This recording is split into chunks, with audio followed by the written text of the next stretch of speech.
Dear students, coordination chemistry lecture 15 crystal field theory start कर चुके हैं अपन। अपने क्लासरूम रजिस्टर जो है वो निकाल लीजिए और साथ साथ नोट करते चलिएगा। लास्ट लेक्चर के अंदर अपन ने लास्ट में देखा था splitting of D orbitals in octahedral complex, जो कि सबसे ज्यादा फेमस है, जिस पर सबसे ज्यादा क्वेश्चन आते हैं कि किस तरह से जब लिगेंड सेंट्रल मेटल के चारों तरफ इलेक्ट्रोस्टैटिक फोर्स ऑफ अट्रैक्शन के कारण आयनिक बॉन्ड की तरह का बॉन्ड बनाते हुए जब उसके चारों तरफ आते हैं ऑक्टाहेड्रली, तो डी जो ऑर्बिटल्स होते हैं सेंट्रल मेटल के, वो किस तरह से स्प्लिट होते हैं, किस तरह से विभाजित होते हैं। अब हम देखते हैं splitting of D orbitals. Next, splitting of D orbitals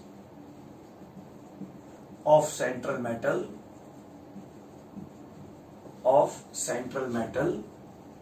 in tetrahedral complexes. ठीक है, चतुष्फलकीय संकुलों में। देखिए, चतुष्फलकीय संकुलों में क्या होता है, ध्यान दीजिएगा। सेंट्रल मेटल के पास जो लिगेंड होते हैं वो इस तरह से आयनिक बॉन्ड बनाते हुए, या जो भी बॉन्ड बना रहे हैं, CFT मानती है आयनिक बॉन्ड बना रहे हैं, चाहे स्पेस को यूं नहीं दिखला करके अपन इस तरह से दिखला दो तो ये आयनिक बॉन्ड बनाने के लिए आ रहे हैं। ये पॉइंट पॉजिटिव चार्ज का रोल प्ले कर रहा है, ये ऐसे बढ़ रहा है, ये ऐसे बढ़ रहा है, ये ऐसे बढ़ रहा है ना, ये इस तरह से इसकी तरफ बढ़ रहा है टेट्राहेड्रली। और टेट्राहेड्रली में अगर आप इसको एक एक्सिस के अकॉर्डिंग मान लो तो अगला एंगल कितना होगा, 109 डिग्री 28 मिनट। उससे अगला एंगल कितने एंगल पे होगा, नेक्स्ट लिगेंड एंगुलर डिस्टेंस के हिसाब से 109 डिग्री। तो अगर ये ऑन द एक्सिस है, ये अकॉर्डिंग टू एक्सिस अप्रोच कर रहा है सेंट्रल मेटल की तरफ, किसी एक एक्सिस मान लेते जेड एक्सिस के अकॉर्डिंग, तो ये फिर ना जेड पर होगा, ना एक्स पर होगा, ना वाई पर होगा, क्योंकि जेड से 109 डिग्री 28 मिनट पर कोई एक्सिस नहीं होती। जेड से एक्स होती है 90 पर, जेड से वाई होती है 90 डिग्री पर, तो यहां पर कोई एक्सिस नहीं। ये भी इससे 109 डिग्री 28 मिनट में किसी और डायरेक्शन में, और ये वाला जो है ये भी इससे 109 डिग्री 28 मिनट में किसी और डायरेक्शन में। यानी अगर ये ऑन द एक्सिस है तो ये तीनों इन बिटवीन एक्सिस से अप्रोच करेंगे।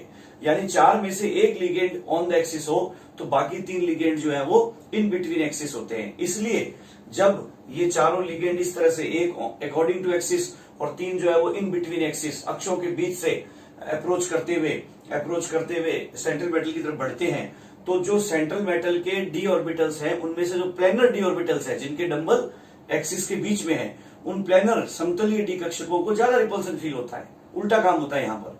और एक्सियल को कम रिपल्सन फील होता है, क्योंकि केवल एक ही एक्सियल आ रहा है, बाकी तीनों जो लिगेंड्स हैं वो इन बिटवीन एक्सिस आ रहे हैं। इसलिए प्लेनर डी ऑर्बिटल्स को ज्यादा रिपल्सन फील होगा। जो आपको ध्यान रखना है, जो स्टार नोट लगा लेना है कि स्प्लिटिंग में आपको जो याद रखना है, RL कर लेना है, planar d orbitals will feel more repulsion, है ना, with respect to axial. Planar कौन कौन से हैं, हिंदी बोलते हैं समतलीय। कौन कौन से, DXY, DYZ एंड DXZ बोल दो, चाहे ZX बोल दो, एक ही बात है। और एक्सियल कौन कौन से हैं, DX2, DY2 एंड DZ2। इनको हम क्या बोल देते हैं आगे जाकर के स्प्लिटिंग के बाद, T2। और इनको हम स्प्लिटिंग के बाद क्या बोल देते हैं, याद ही होगा आपको, E। अगर ये स्प्लिटिंग के बाद जीरेड रहते हैं तो G लगा देते हैं, जो कि ऑक्टाहेड्रल में लगाएंगे और स्क्वायरहेड्रल में लगाएंगे। और अगर ये जीरेड नहीं रहते, सिमेट्रिक नहीं रहते, तो इनके आगे G नहीं लगाएंगे, केवल T2 बोलेंगे। टेट्राहेड्रल में G नहीं लगाएंगे, क्योंकि टेट्राहेड्रल में ऑर्बिटल्स जीरेड नहीं रहते। दूसरा स्टार नोट आपको जो ध्यान रखना है, in tetrahedral complexes splitted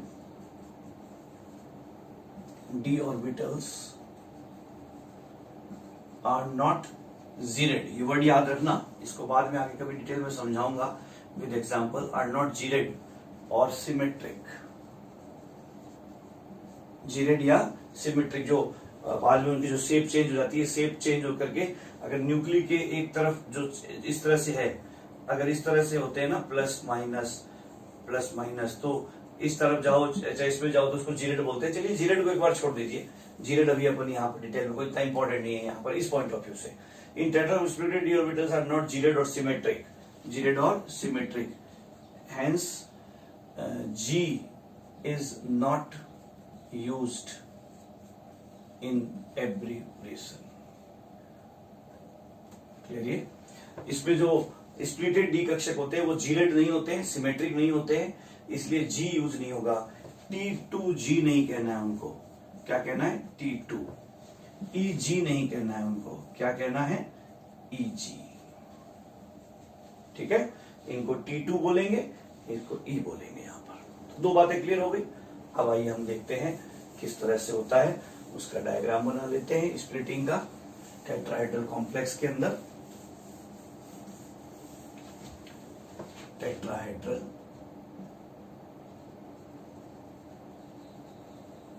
complex में splitting 1 2 3 4 5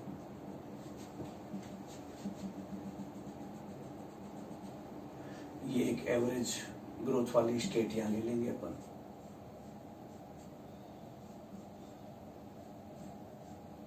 one two three four five.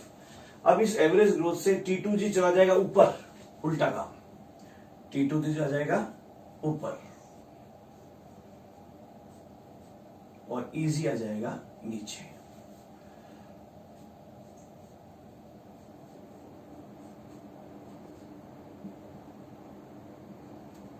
और ये वो berry centre,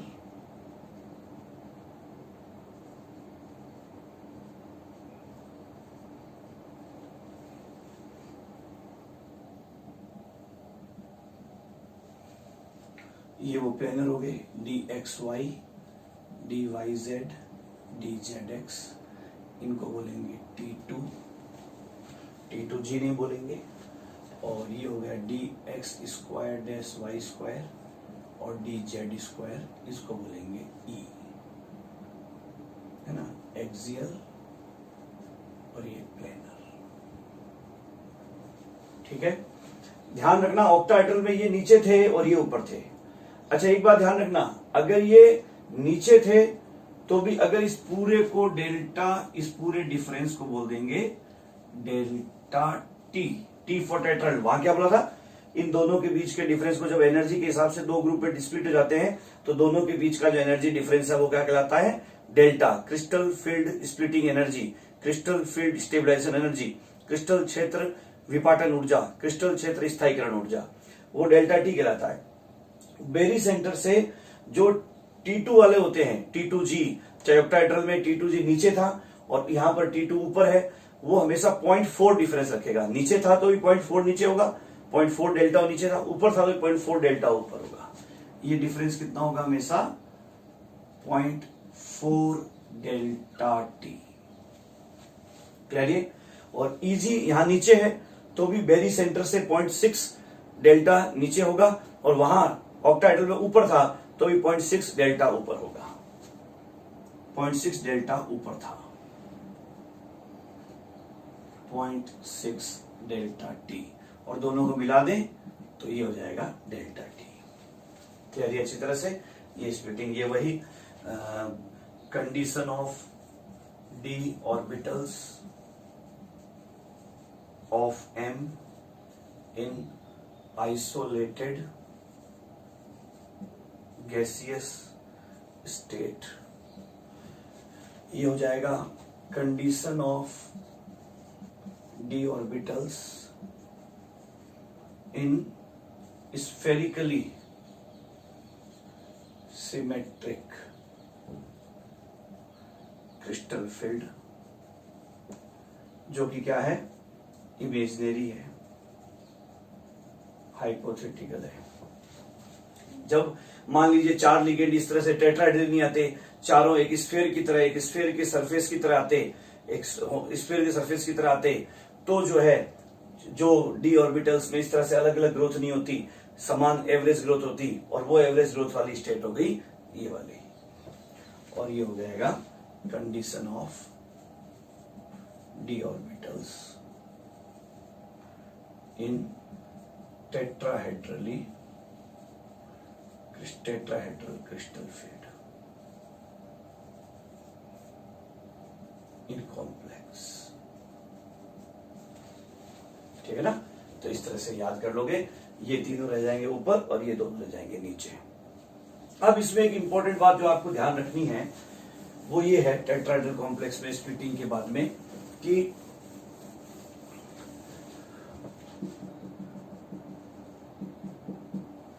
for same ligand and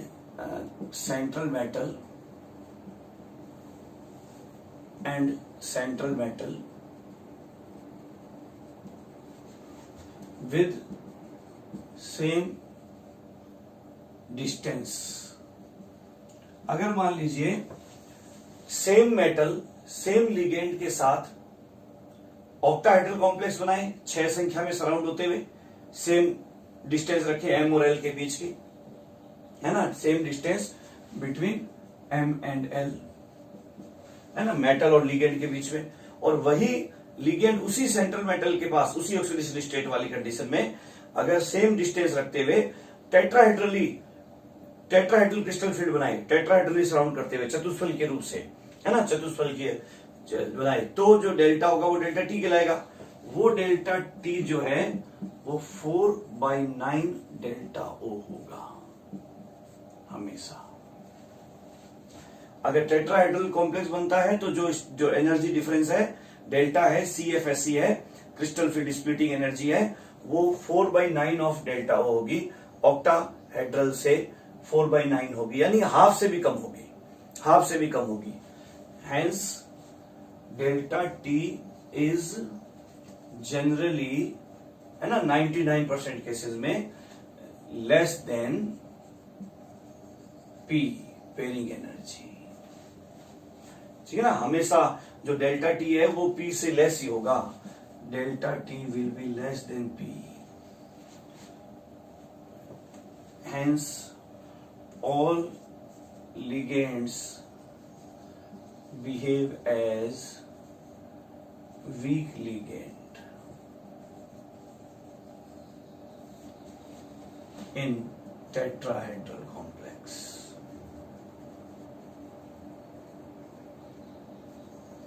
ठीक है ना, वो कंडीशन नहीं है कि भाई डेल्टा ग्रेटर देन पी हो तो ये होगा, पहले पेयरिंग होगी उसके बाद में हाई एनर्जी वाले जो है ना वो स्प्लिटेड डी ऑर्बिटल में जाएगा, और अगर डेल्टा वीक हो, लिगेंड वीक हो, डेल्टा पी से लेस होगा, वो कंडीशन नहीं है, डेल्टा हमेशा पी से लेस ही होगा ऑलवेज। तो इसलिए इलेक्ट्रॉनिक कॉन्फ़िगरेशन क्या होगा टेट्राहेड्रल कॉम्प्लेक्स के अंदर देख लीजिए, hence electronic configuration of d orbitals in tetrahedral complexes,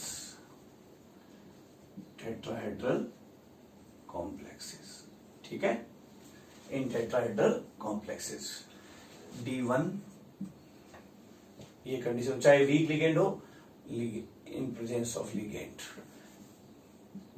configuration D condition of D ऐसे लिख लो, condition of D, configuration of D, delta is less than pairing energy, ligands always हमेशा ही, condition of D D1 हो तो इस बार देखो T2G ऊपर रखना है, EG नीचे रखना है, D1 तो क्या हो जाएगा 1 2, T2 1, ये पहली कंडीशन। दूसरी कंडीशन D2, तीसरी कंडीशन D3,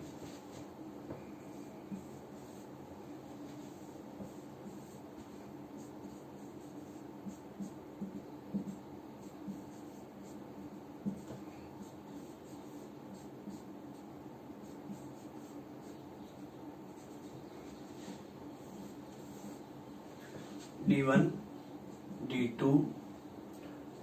D3, क्योंकि डेल्टा कम है, पेयरिंग एनर्जी ज्यादा है, तो जो कम है वो एब्जॉर्ब करेगा और डेल्टा एब्जॉर्ब करके थर्ड इलेक्ट्रॉन यहां चला जाएगा। क्लियर?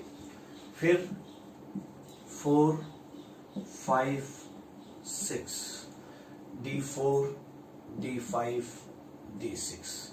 तो D4 में 1, 2, 3, 4, D5 के अंदर 1, 2, 3, 4, 5, D6 के अंदर 1, 2, 3, 4, 5।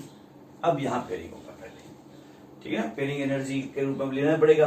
अब डेल्टा ले लेकर सारे इलेक्ट्रॉन चले गए यहां पर, तो पेयरिंग एनर्जी D6। फिर आ जाइए 7, 8, 9, D5, D6, D7, D8, D9। 7 में क्या जाएगा? 1, 2, 3, 4, 5, 6, 7।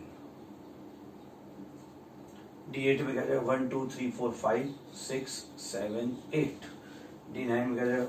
1, 2, 3, 4, 5, 6, 7, 8, 9। और लास्ट में D10 में क्या हो जाएगा? यहां पर लिख देता हूं 10 नंबर D10। इस तरह से ये सारी कंडीशन टेट्राहेड्रल कॉम्प्लेक्स के अंदर। तो इस तरह से टेट्राहेड्रल कॉम्प्लेक्स जो है उसके अंदर वीक लिगेंड हो चाहे स्ट्रॉन्ग लिगेंड हो, सारे वीक ही होते हैं, डेल्टा हमेशा पी से लेस होता है। और ये स्प्लिटिंग ऑफ, ये दो आपके सिलेबस में है। एक स्प्लिटिंग और अपन एक्स्ट्रा कर लेते हैं, स्प्लिटिंग ऑफ, जो कि आपके सिलेबस में नहीं है वैसे, लेकिन फिर भी देख लेते हैं। Splitting of D orbitals in square planar complexes. यहां थोड़ा अलग तरह से होता है। क्यों अलग तरह से होता है? ध्यान दीजिएगा। वर्गाकार समतलीय संकुलों में, वर्गाकार समतलीय संकुलों में डी कक्षकों का विपाटन है ना। ये देखिए यहां क्या होता है कि सेंट्रल मेटल के चारों तरफ 4 लिगेंड जो हैं वो स्क्वायर प्लेनर फॉर्म में आते हैं। 2 एक्स एक्सिस के अकॉर्डिंग आ रहे हैं और 2 वाई एक्सिस के अकॉर्डिंग आ रहे हैं। एक एक्स मान लीजिए, एक वाई मान लीजिए, ये एक्स, ठीक है। तो सबसे ज्यादा रिपल्सन, सबसे मैक्सिमम रिपल्सन किसको फील होगा? Maximum repulsion d x square dash y square, जो एकदम यहीं बैठा है। उससे कम रिपल्सन डी एक्स वाई, उससे कम रिपल्सन डी जेड स्क्वायर, और सबसे कम repulsion d x y, d y z and d z x. ये ऑर्डर ऑफ रिपल्सन है। रिपल्सन कम होता जा रहा है, इसमें सबसे ज्यादा, इसमें उससे कम, इसमें उससे कम। तो इसलिए स्प्लिटिंग क्या हो जाएगी? ध्यान दीजिएगा, यहां पर स्प्लिटिंग क्या हो जाएगी?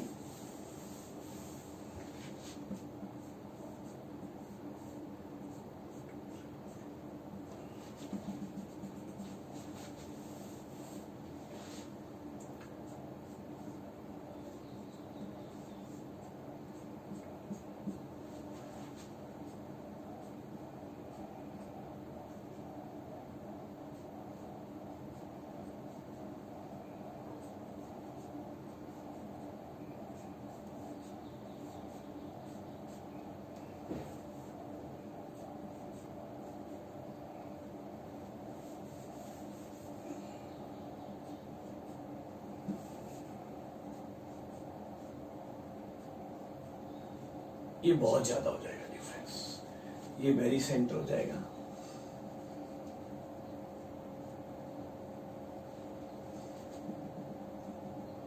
ये d x square dash y square, ये डी एक्स वाई,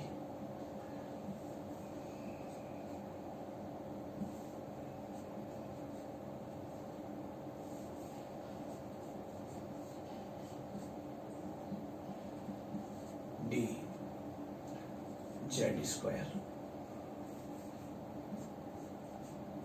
लास्ट में 2 ही बचे, d y z and d z x. ये 2 बेरी सेंटर से ऊपर होंगे, ये तीनों बेरी सेंटर से नीचे होंगे। सबसे ज्यादा रिपल्सन इसको, सबसे ज्यादा एनर्जी ग्रोथ इसकी, उसके बाद ये dxy, है ना, क्योंकि लिगेंड एक्स और वाई एक्सिस के अकॉर्डिंग आ रहे हैं, इसलिए एक्स वाई एक्सिस वाले सबसे ज्यादा, एक्स वाई प्लेन वाले उससे कम रिपल्सन, जेड वाला उससे ज्यादा दूर होगा। भाई ये तो एकदम उसी सामने ही होगा 0 डिग्री एंगल पर, ये होगा 45 डिग्री एंगल पर, ये होगा 90 डिग्री एंगल पर, और ये 90 से भी ज्यादा एंगल पर, तो सबसे ज्यादा दूर होगा, सबसे ज्यादा दूर होगा तो सबसे कम रिपल्सन फील करेगा, इस तरह से हो जाएगा। और जो डेल्टा है वो इसके बीच का डिफरेंस बोल देंगे, डेल्टा एसपी, डेल्टा एसपी बोल देंगे।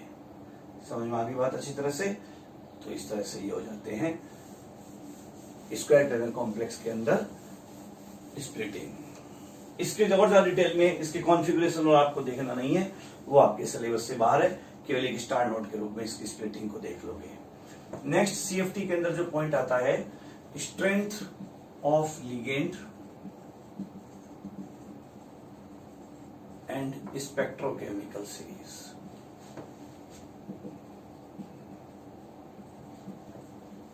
Strength of ligand and spectrochemical series. भाई लिगेंड जितना स्ट्रॉन्ग नेगेटिव चार्ज होगा, पॉइंट नेगेटिव चार्ज होगा, जितना ज्यादा अट्रैक्शन होगा, strength of ligand proportional to electron proportional to point negative charge behavior of donor site, है ना, डोनर साइट या अटैचिंग साइट, जो अटैच हो रही है, जो लिंकिंग साइट है, point negative charge behaviour of donor site उतना ज्यादा होगा। और उसमें क्या होता है, जनरली ऐसा देखा गया कि जो हेलोजेंस है ना वो सबसे वीक होते हैं, उससे ज्यादा स्ट्रांग होता है ऑक्सीजन, और उससे ज्यादा अगर ऑक्सीजन डोनर साइट है तो ऑक्सीजन पॉइंट नेगेटिव चार्ज का जो मेन साइट है, जो सबसे नजदीक है, लिंकिंग साइट, डोनर साइट बोल दो चाहे लिंकिंग साइट,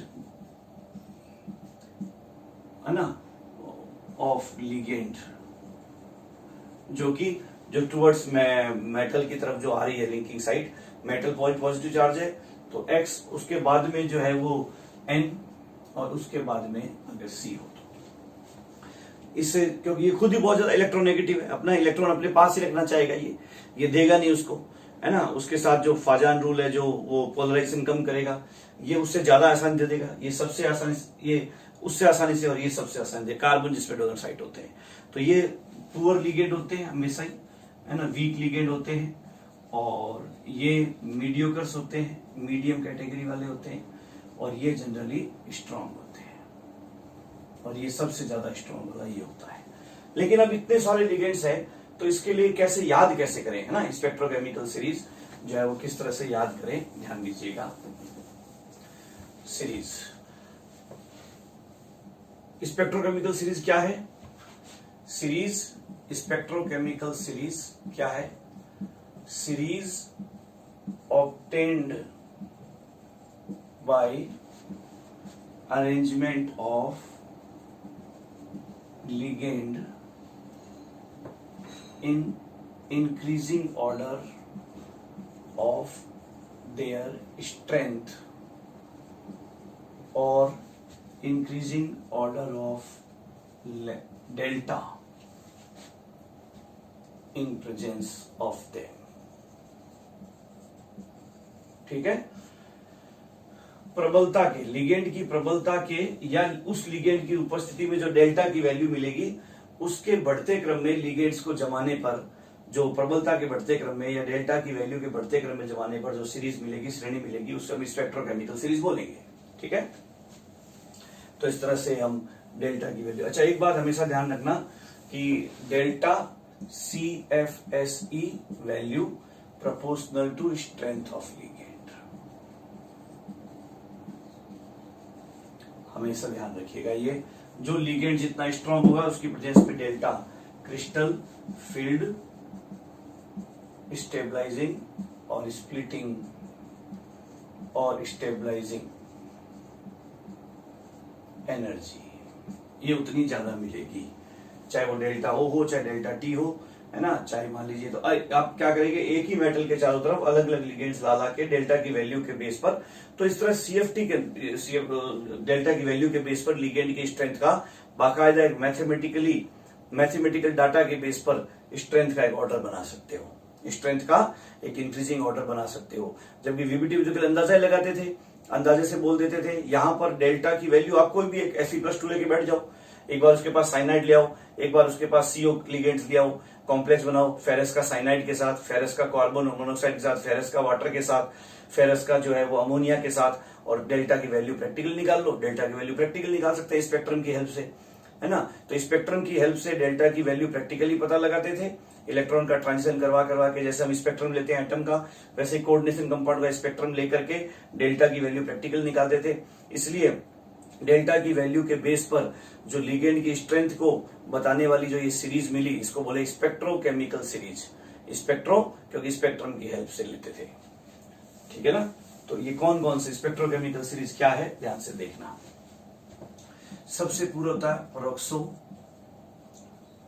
उससे स्ट्रॉन्ग होता है पेरोक्साइडो या पेरोक्साइडो, उसके स्ट्रॉन्ग होता है I-, उससे स्ट्रॉन्ग होता है Br-, उससे स्ट्रॉन्ग होता है S-2, उससे स्ट्रॉन्ग होता है SCN-,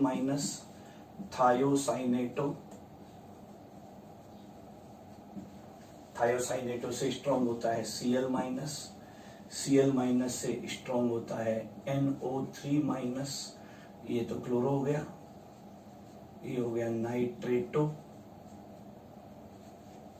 और इस बार साहब था कोरोना। फिर होता है N3-, फिर उसके बाद में यूरिया, फिर उसके बाद में F-, ठीक है ना।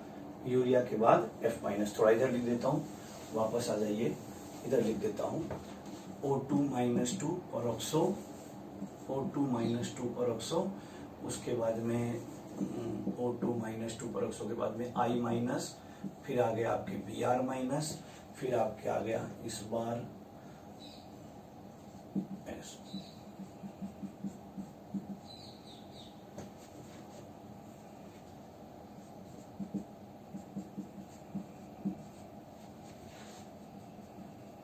एजाइडो,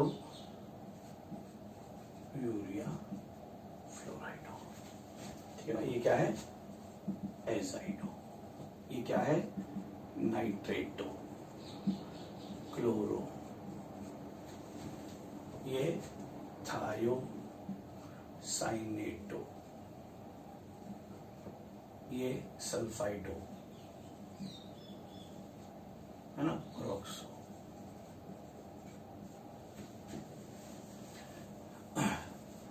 देखिए इसको हम एक ट्रिक से याद करेंगे, पहले मैं आपको सारे लिखवा देता हूं।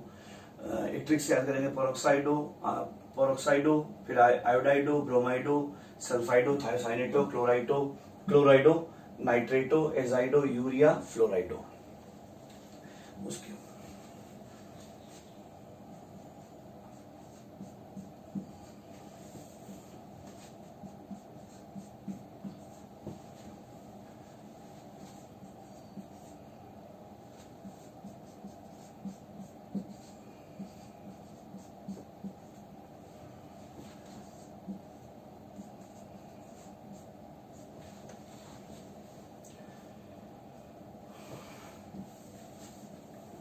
फिर आ गया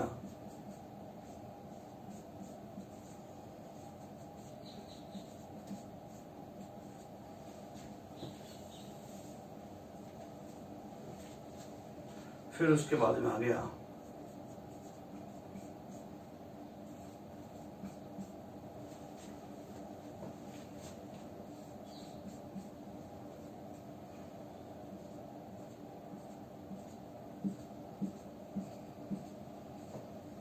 ये तो वेरी वीक। इसमें अब ये थोड़े से मीडियम टाइप के हैं, ये वेरी वीक है, ये मीडियम वाले हैं,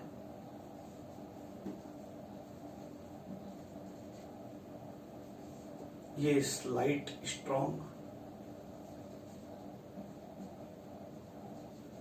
और ये वेरी स्ट्रॉन्ग वाले सारे।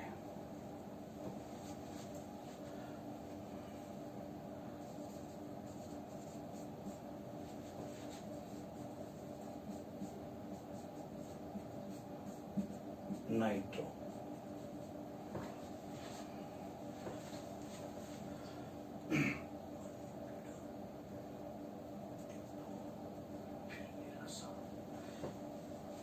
ठीक है, ये हो गए। उसके बाद में very very strong, very very strong को यहां ऊपर लिख देता हूं।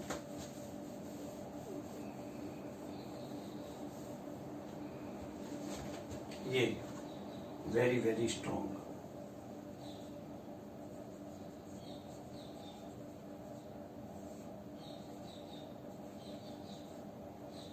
PS3P, PS3P very very strong को यहां ऊपर लिख देता हूं लास्ट वाले। PH3P, उसके बाद में आ गया आपके PS3P के बाद में CN-CO। ये जो है बहुत ज्यादा स्ट्रॉन्ग है, वेरी वेरी स्ट्रॉन्ग, सबसे ज्यादा स्ट्रॉन्ग। अब इसको पूरे को अपने को याद रखना है। अब पूरे को याद करना है, ध्यान से देखना। इधर से इधर चलने पर, यूं चलने पर, लगातार यूं चलने पर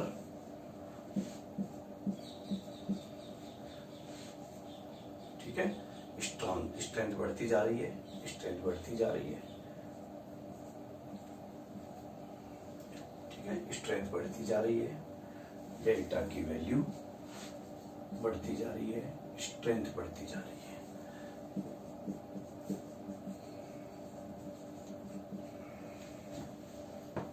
क्लियर, उतार लिया पहले आपने। अब ध्यान दीजिएगा किस तरह से मैं इसको आपको याद करवा रहा हूं। देखिए, इसको हम याद करेंगे ट्रिक से।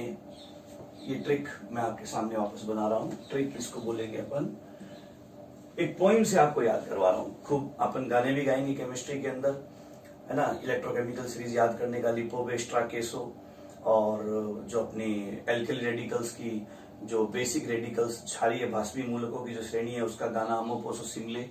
इसको हम एक पॉइंट से याद करेंगे, इसको हम एक पॉइंट से याद करेंगे। ध्यान देना, देखिए, और इस पॉइंट का नाम है कोरोना पॉइंट, कोरोना कविता। थोड़ी ये जो है वो एक कोरोना पोइम जो है ना, ये बहुत ही ट्रेजेडी वाली, करुणा रस वाली कविता है। ये कविता हिंदी आप लोग पसंद करते ही होंगे। You should like Hindi, Hindi is our national language. तो हिंदी के अंदर जो पोइम का मजा है वो अपना अलग ही है। तो हिंदी की एक कविता कोरोना पोइम के रूप में हम इसको याद करेंगे, जो एक करुणा रस, दुख से भरी कविता है। क्योंकि कोरोना ने कितना हाहाकार मचा रखा है, आप लोग सभी देख ही रहे हो। तो इस पोइम के रूप में आप इसको याद कर सकते हो। ट्रिक है ना, जो थोड़ी ट्रेजेडिक वाली ट्रेजिक पोइम है, जिसके अंदर थोड़ा सा दुख शोक ज्यादा है। ध्यान से देखना, कोरोना पोइम।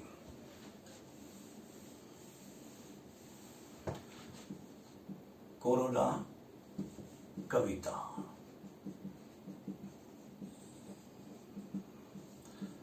ट्रिक याद करने की है। पर, और इस कविता का शीर्षक है इस बार साहब था कोरोना। शीर्षक है ना, हेडिंग ऑफ द पोइम, इस बार साहब था कोरोना। इस बार साहब था कोरोना। बड़े ध्यान से कविता का आनंद लीजिएगा, काव्य रस का आनंद लेना है। पर, परोक्ष सबसे वीक है। पर इस बार, पर इस बार, पर इस बार साहब था फॉर थायोसाइनेटो, साहब फॉर सल्फाइडो। पर इस बार साहब था क्लोरोनाइट्रेट, इसको मिला के कोरोना।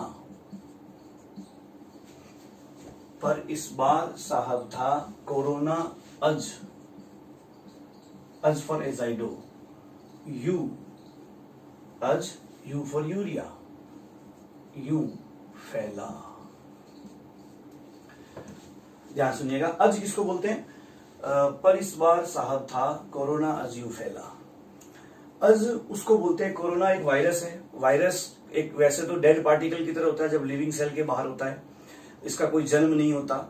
ये जो वायरस पार्टिकल्स हैं ये क्या करते हैं कि जब डेड पार्टिकल्स की तरह पड़े होते हैं।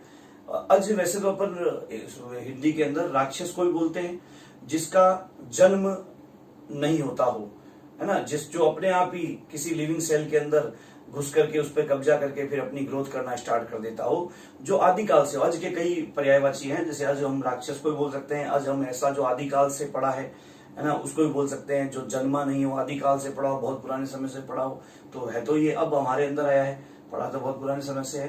तो कविता का शीर्षक के रूप में जो पहली लाइन है, पर इस बार साहब था अज यूं फैला। पर इस बार साहब था कोरोना अज यूं फैला। कोरोना क्लोरीन और नाइट्रेट मिला के। पर इस बार साहब था for thiocyanato, corona chloro and nitrate, ये नाइट्रेट है। कोरोना अज for azido N3-, U for urea, अज यूं फैला। पर इस बार साहब था कोरोना अज यूं फैला। फिर उसके बाद देखिएगा, ना कोई आह, ना कोई आह, मतलब पता ही नहीं चलता था कब हो जाता है। बड़ी जबरदस्त बीमारी है, मालूम ही नहीं चलती। ना कोई आह, बाद में तो तकलीफ होती है बहुत, लेकिन जब एंटर करता है बॉडी के अंदर तब उसमें पता ही नहीं चलता। और ना, है ना, नाइट्राइटो, है ना, ONO-, और ना कोई अक्ष, और ना कोई अक्ष, कोई अक्ष नहीं है, कोई चेहरा ही नहीं है, कोई रूप रंग ही नहीं, इतना छोटा पार्टिकल है, मालूम और नहीं चलता अंदर घुस जाए तो। ना कोई आह और ना कोई अक्ष, ओस जल भी हुआ मैला, ओस जल भी हुआ मेला। इतना जबरदस्त है। ओस जल, जो ड्यू वाटर है, जो वाटर का ड्यू है, मतलब एयर में फैल रहा है ना, एयर के द्वारा हमारे अंदर आ जाता है। ओस जल भी हुआ मेला। फिर ध्यान देखिएगा, पर इस बार साहब था कोरोना अज यूं फैला। ना कोई आह और ना कोई अक्स, अक्स फॉर ऑक्सिलेटो, ना कोई अक्स, ओस जल, ओ फॉर ऑक्साइडो, ओस जल वाटर भी हुआ मैला। नक्शा ऐंठता, नक्शा ऐंठता, पूरा वर्ल्ड जो है वो सिकुड़ रहा है। पूरे वर्ल्ड में किसी जगह, किसी कंट्री को छोड़ा नहीं, 205 कंट्रीज इसके द्वारा इन्फेक्टेड हो गई है। इसके सामने नक्शा ऐंठ गया है, सिकुड़ गया है। नक्शा ऐंठता, प्रचंड भय है फैला, प्रचंड भय था फैला। जबरदस्त जो है, प्रचंड भय था फैला। ये इसके ऊपर कोई वर्ड नहीं है, ये वर्ड मैंने इसलिए डाला है प्रचंड भय था फैला, क्योंकि अब इसके बाद जो है वो यहां से स्ट्रॉन्ग लिगेंड स्टार्ट हो रहे हैं। प्रचंड माने स्ट्रॉन्ग, प्रचंड माने स्ट्रॉन्ग, अब यहां से स्ट्रॉन्ग लिगेंड से स्टार्ट हो रहे हैं इसके बाद से। तो ये आपको गाने में, पोइम में पता चल जाएगा। पर इस बार साहब था कोरोना अज यूं फैला, कोरोना अज यूं फैला। ना कोई आह और ना कोई अक्ष, और ना कोई अक्ष, अक्ष फॉर ऑक्सिलेटो, ओस जल भी हुआ मैला। नक्शा ऐंठता, पूरे वर्ल्ड में फैल रहा है। नक्शा ऐंठता, मैप इज रिड्यूसिंग, है ना, अर्थ का नक्शा कम पड़ रहा है, ये प्लेनेट पूरा कम पड़ रहा है इसके लिए। नक्शा ऐंठता, प्रचंड भय था फैला। अब ध्यान दीजिएगा, इसकी लाइन यहां ऊपर लिख रहा हूं, इसको हटा देता हूं। प्रचंड भय था फैला, लिख लिया होगा आपने। अब अंतिम लाइन, अमानवीय पीड़ा, अमानवीय फॉर अमोनिया, पीड़ा, अमानवीय पीड़ा, अनंत दीपों में, ये डाइपेरिडीन हो गया, फैली निराशा, अनंत दीपों में फैली निराशा। अनंत फॉर एथिलीन डायमीन, इथेन 1,2-डायमीन, दीपों में फॉर डाइपेरिडीन, फैली फॉर फिनेंथ्रोलिन, निराशा for nitro, now this is nitro, फैली निराशा। अब उसके बाद में फिर यहां नीचे लाइन लिख रहा हूं, फिर भी सने कोटि, फिर भी बचे कोटि, फिर भी PS3P ट्राइफेनिल फॉस्फेट, सने Cn माइनस, कोटि कार्बन मोनोऑक्साइड कार्बोनिल, और फिर भी बचे कोटि, फिर भी बचे कोटि। उसके बावजूद भी बहुत सारे लिगेंड आज भी बचे हुए है ना। अच्छा, इस कोरोना वायरस से बहुत सारे सने मतलब इन्फेक्टेड हो गए, फिर भी सने कोटि और फिर भी बचे कोटि। फिर भी बचे कोटि का इस ट्रिक में यहां पर है कि अभी भी तो बहुत सारे लिगेंड्स पड़े हैं, ऐसा थोड़ी कि हमने सारे लिगेंड्स खोज लिए, तो जो बाकी आएंगे उसको आगे यहां पर रखेंगे, फिर भी बचे कोटि। तो फिर वापस ध्यान से देखिएगा, वापस लाइन पूरी लिख रहा हूं।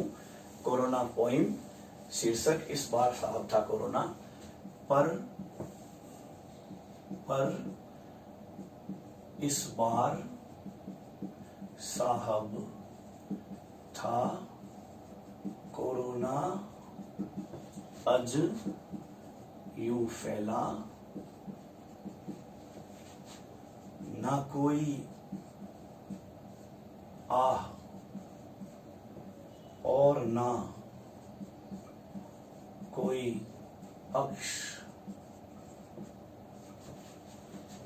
ओस जल भी हुआ मेला। हिंदी का आनंद लीजिए। ओस जल भी हुआ मेला, करुणा रस से भरी, थोड़ी दुख की कविता है, लेकिन सभी तरह के रसों का आनंद आना चाहिए, हास्य रस, श्रृंगार रस और करुणा रस। ओस जल भी हुआ मेला,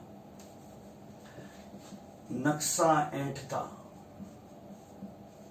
नक्शा ऐंठता, प्रचंड भय था फैला, प्रचंड भय है फैला, था आगे पास्ट टेंस, फ्यूचर में लगा सकते हो। नक्शा ऐंठता, प्रचंड भय था फैला। अब now from here the strong ligands are starting, अब स्ट्रॉन्ग लिगेंड स्टार्ट हो रहे हैं। अमानवीय पीड़ा,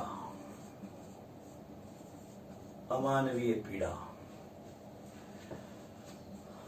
अनंत दीपों में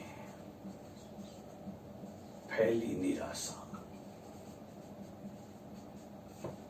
अनंत दीपों में फैली निराशा, फिर भी सने कोटि, फिर भी बचे कोटि। क्या ये है पर O2 minus 2 peroxo, I minus Br minus sulphide, thiocyanato SCN minus 1, कोरोना Cl माइनस NO3 माइनस, अज N3 माइनस, यूरिया, फैला फ्लोराइड, ये यूरिया हो गया, यूरिया फ्लोराइड, ना कोई NCO माइनस, आह OH माइनस, और ना कोई अक्ष OX माइनस 2, ओस जल भी हुआ मेला,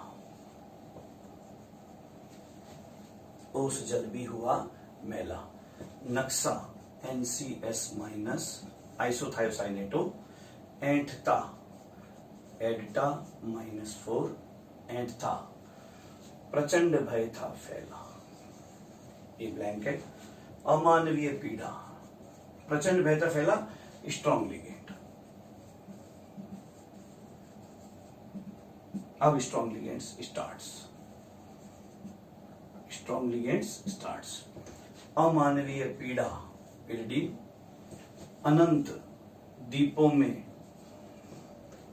फैली निराशा, फिर भी सने कोटि, फिर भी बचे कोटि। क्या ये हो गया, ये सबसे वीक है, उससे स्ट्रॉन्ग ये यहां तक आते आते, वाटर तक आते आते मीडियम जो होते हैं, फिर थोड़े स्ट्रॉन्ग स्टार्ट हो जाते हैं, और फिर यहां से फिर बहुत ज्यादा स्ट्रॉन्ग लिगेंड्स, और सबसे ज्यादा स्ट्रॉन्ग लिगेंड हो गया ये मोस्ट स्ट्रॉन्ग लिगेंड। तो ये स्पेक्ट्रोकेमिकल सीरीज आप याद कर लोगे। इससे आगे की CFT की बातें और चैप्टर कंटिन्यू करेंगे नेक्स्ट क्लास में।